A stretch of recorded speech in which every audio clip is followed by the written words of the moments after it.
And good evening. We are back with another EmoNews package for Tuesday, 12th August 2025. I am your presenter, Anna Benjamin.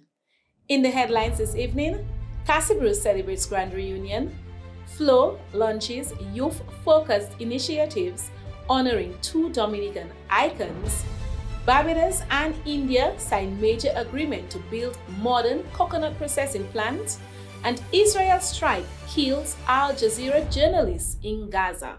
I woke up in a new Bugatti. I woke up in a new Bugatti.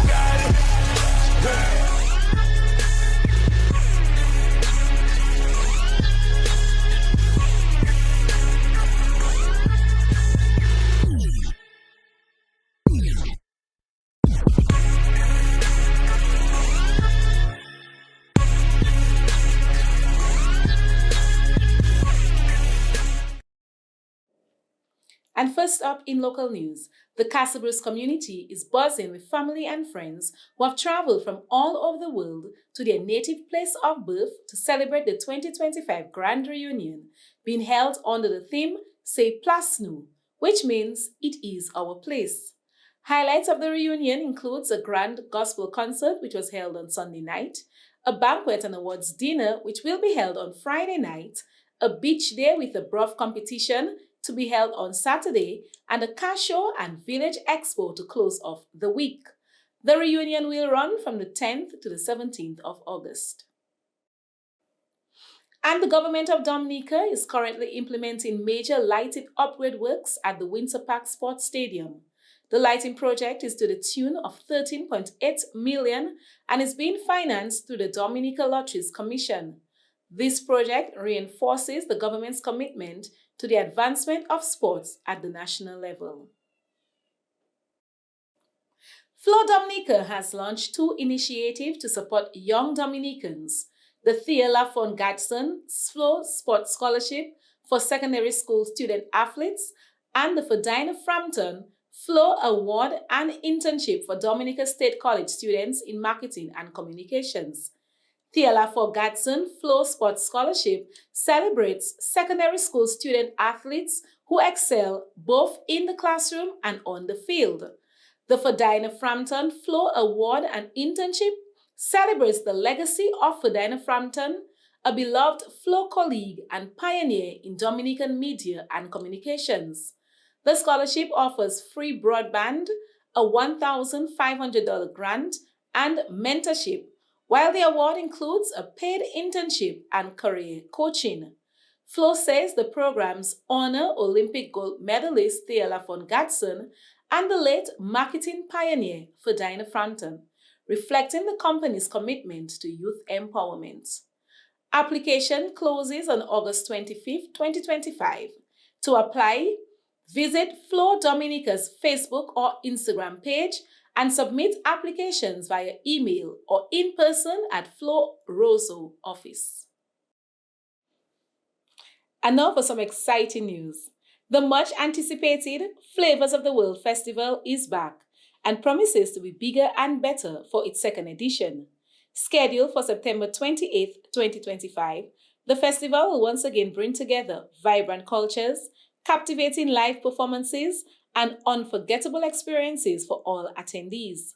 The official launch took place yesterday at the Discover Dominica conference room, where organizers shared their excitement and vision for this year's event.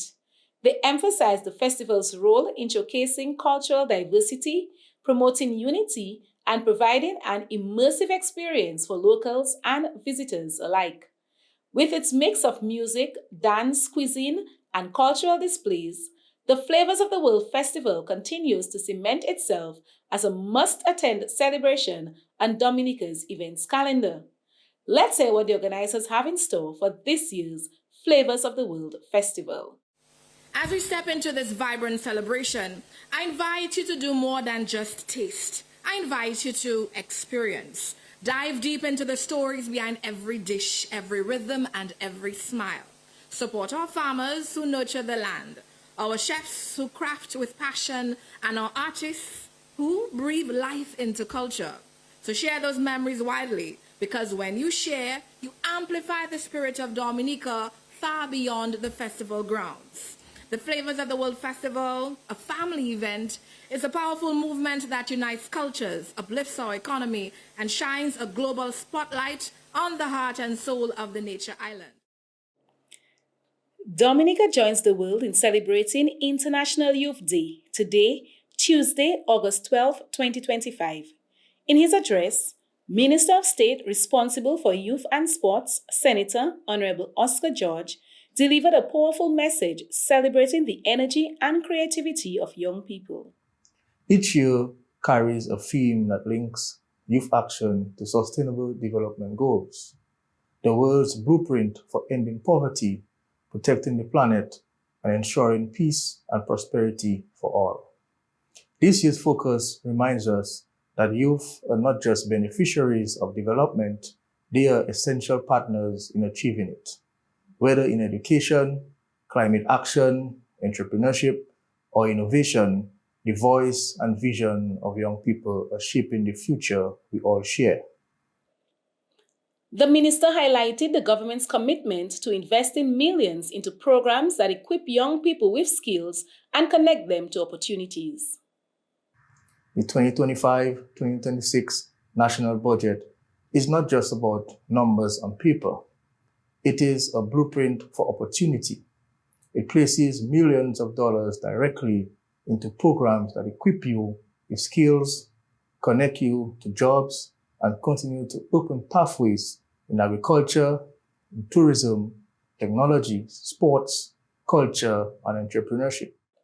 The minister added, International Youth Day reminds us that you are not a side note in Dominica's story. You are the main chapter. Your energy, your dreams, and your determination are the true engines of our sustainable future. So step forward in faith, in courage, and in unity. This is your moment, and together we will build the Dominica you deserve and the world needs. Happy International Youth Day to all of us. And finally, on the local scene, Dominica's music scene is buzzing with the rise of a promising new artist, Johnny Bruns. Hailing from St. Joseph, Johnny is a gifted singer-songwriter, multi-instrumentalist, and studio engineer whose talent is quickly capturing attention. Singing since the age of 9, Johnny Bruns seamlessly blends passion, skill, and soul to create music that inspires and connects with listeners. Recent collaborations with Julian Riviere have further showcased his range and creativity, fueling excitement about his growing career. With his dedication and artistry, Johnny Bruns is well on his way to becoming one of Dominica's next big musical exports. And let's listen to a sample of the collaboration between Julian and Johnny.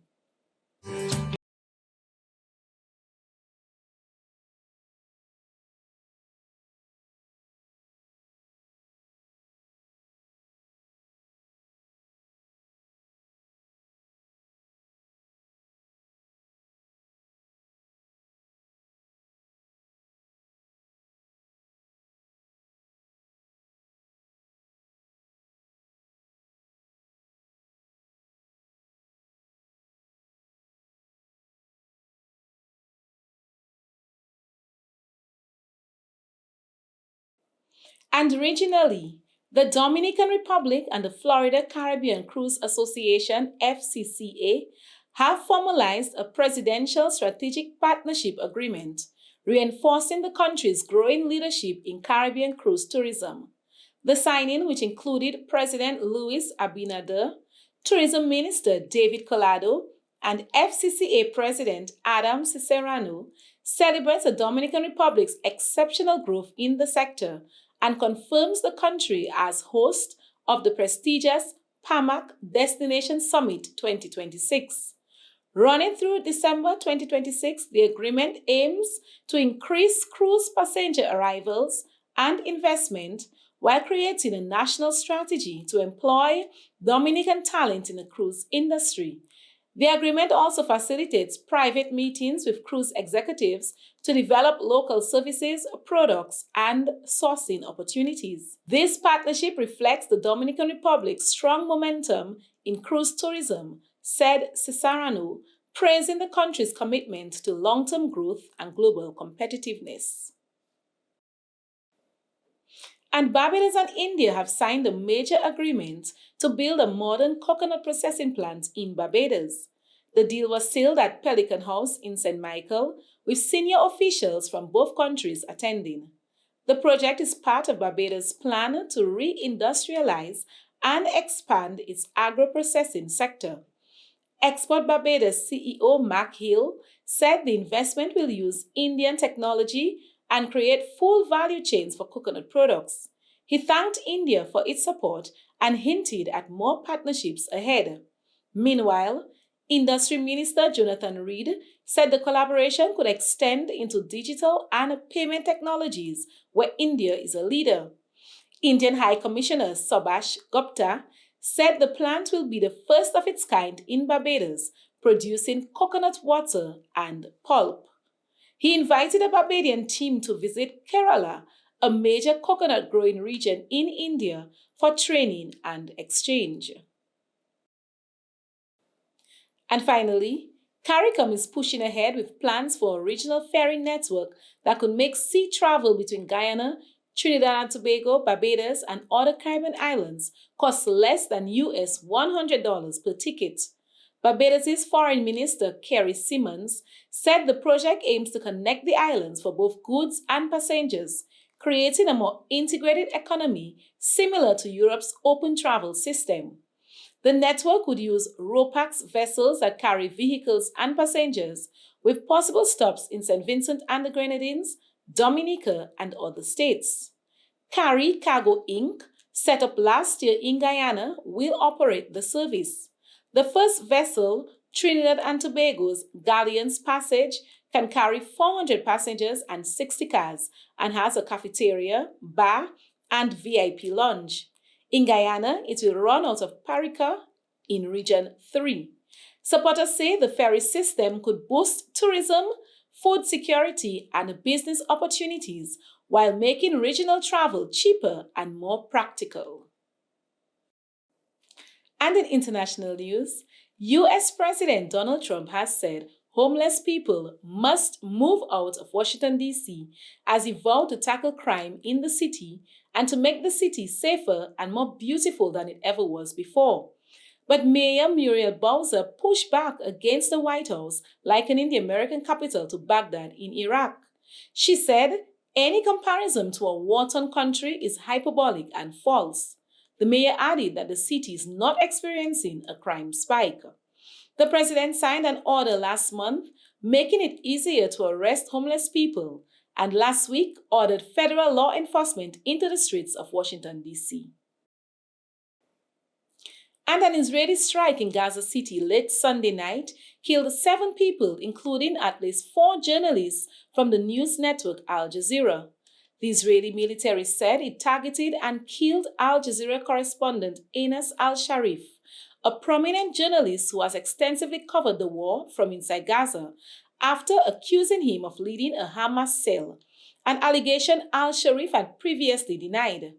Mohammed Kreke, another Al Jazeera journalist in Gaza, and photojournalist Ibrahim al-Tahir and Mohammed Nofal were also killed in the strike, the network said. And this has been our international news.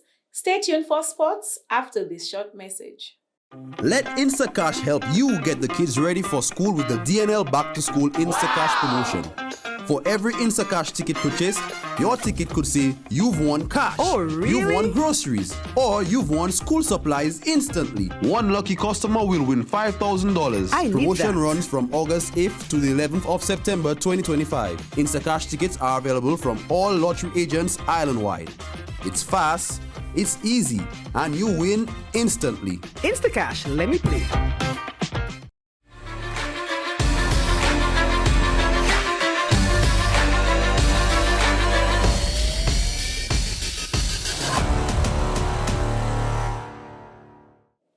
And first up in sports, Dominica gears up for the 2025 Pan American Junior Games in Paraguay. Dominica Olympic Committee President Billy Doctorow is stressing the need for early support for young athletes. He says Top performances don't happen overnight, but are built through proper preparation, and opportunities like the Pan American Juniors, a key stepping stone for future success.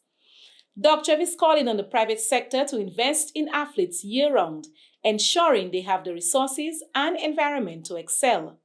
The Junior Pan American Games, introduced in 2021, brings together over 4,000 athletes aged 16 to 21 from across the continent. In an update from the Pan American Games, national swimmer Jasmine Schofield had a 5th place finish in Heat 2 of the 100-meter freestyle. She finished with a time of 1 minute and 4 seconds and 5 milliseconds. Expressing some disappointment in her performance, Jasmine said that she plans to pace herself better for tomorrow's 50-meter freestyle race. Jasmine said that she has had several changes made this season and is thankful for her progress thus far. She plans to continue working on her technique and strength as the season closes. A little bit disappointed just because I thought that I could do better, but it's also expected just because it's been a really long season. I've been changing a lot of things this season, and when things change, it won't always be like a personal best. I got one more race tomorrow, and then after that, it's going to just be a lot of working on technique. We're going to go back home, train short course for a little while, and then we'll see where we're at again in a couple of months. Meanwhile, coach Shamini Walsh-Dupie said that she's pleased with Jasmine's performance. Although Jasmine's time is much slower than her personal best, she competed well. Coach Dupie plans to use this race as a guide for Jasmine's next event, which will be the 50-meter freestyle on Wednesday, 13th August. The events will be held at the Aquatics Complex of the Paraguayan Olympic Committee, Olympic Park, in the host city, and the game can be viewed on the official Pan Am Sports YouTube page and website, and updates can be found on the Dominican Olympic Committee's Facebook page. And on Saturday afternoon at the Technical Center, Surgical Southeast sent a strong message with a commanding 3-0 victory over Harlem United. Darren James struck twice before Javid George sealed the win, pushing Southeast higher in the Premier League standings. Man of the match honors went to George for his standout performance. Also, Middleham United overcame an early setback to secure a crucial Friday night victory, strengthening their position and widening the gap from the lower half of the Premier League table. Curtly Augustine earned man of the match honors for his key role in the win. An all-round performance helped Australia power to a comfortable victory over South Africa in the first T20 International in Darwin, extending their unbeaten streak in the format to 9 matches, their best ever in the T20 format. Team David then produced a superbly crafted 83 of 52 balls with 4 fours and 8 sixes, sharing a crucial 59-run stand for the 7th wicket with Ben Dwashers to lift the host to a competitive total of 178 runs. Congratulations are in order for Dubla Football Club, as they have written another chapter in Dominican football history, clinching the DFA Premier League title for the 3rd consecutive year, making it their 6th league championship overall. With 2 matches still left in the season, the team remains unbeaten and is determined to finish the campaign without a loss. Management expressed gratitude to the players, coaching staff, supporters, sponsors, and well-wishers. Special appreciation was extended to their main sponsor, Central Cooperative Credit Union Limited, as well as Deconstruction Solution Limited and Sangalo, who supported them with their kits. The club also acknowledged its generous benefactors and all who contributed through fundraising and moral support, calling this win a shared victory for the entire community. Dubla Football Club says this championship is more than just a trophy. It's a celebration of unity, legacy, and the enduring blue hat that defines their football family. And congratulations once again to the Dubla Football Club. And that's it for today's sports news. Stay tuned for the weather from the Dominican Meteorological Service.